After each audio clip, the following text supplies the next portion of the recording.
Cristiano রোনালদোকে ৫০০ বছর সময় দিলেও সে হোয়াইট হাউসে ঢুকতে পারতো না, ডোনাল্ড ট্রাম্পের সঙ্গে দেখা করতে পারতো না, এমনটাই কিন্তু মন্তব্য করতেছেন সৌদি আরবের একজন সাংবাদিক। সহজ ভাষায় বলতে গেলে রোনালদোকে আসলে অসম্মান করতেছেন সেই সৌদি আরবের সাংবাদিক, এবং উনি আরও অনেক কথা বলেছেন যেগুলো শুনলে আপনাদের খারাপ লাগবে। বিশেষ করে রোনালদোর যারা ভক্ত আছেন আপনাদের তো অবশ্যই খারাপ লাগবে। তো আমি সম্পূর্ণ ঘটনা আপনাদেরকে পড়ে শোনাচ্ছি। ভিডিওটা অবশ্যই শেয়ার করবেন আপনি যদি রোনালদোর ফ্যান হয়ে থাকেন।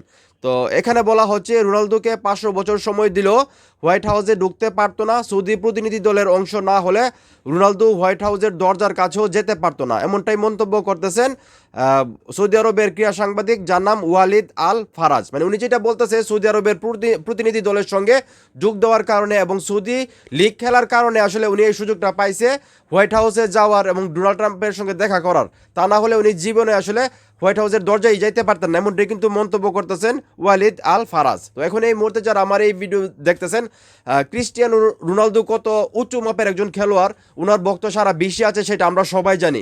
বর্তমানে এক দুইজন ফুটবলারের মধ্যে রোনালদো একজন। তো ওনাকে নিয়ে এইভাবে কথা বলা বা সত্যি সত্যি কি আসলে রোনালদোর এই যোগ্যতা নাই, উনি আসলে হোয়াইট হাউসে যেতে পারবে? তো রোনালদোর যারা ভক্ত আছেন বা নিউট্রাল অডিয়েন্স যারা আছেন, যারা রোনালদোকে দেখেন বা পছন্দ করেন, আপনাদেরও কি তাই মনে হয় এই সাংবাদিকের মতো যে রোনালদোর সেই ক্ষমতা নাই বা যোগ্যতা নাই যে মানে আসলে হোয়াইট হাউসে যাবে বা ডোনাল্ড ট্রাম্পের সঙ্গে দেখা করবে? তো আপনাদের মতামত অবশ্যই কমেন্টের মাধ্যমে জানাবেন। ভিডিওটা ভালো লাগলে অবশ্যই শেয়ার করবেন।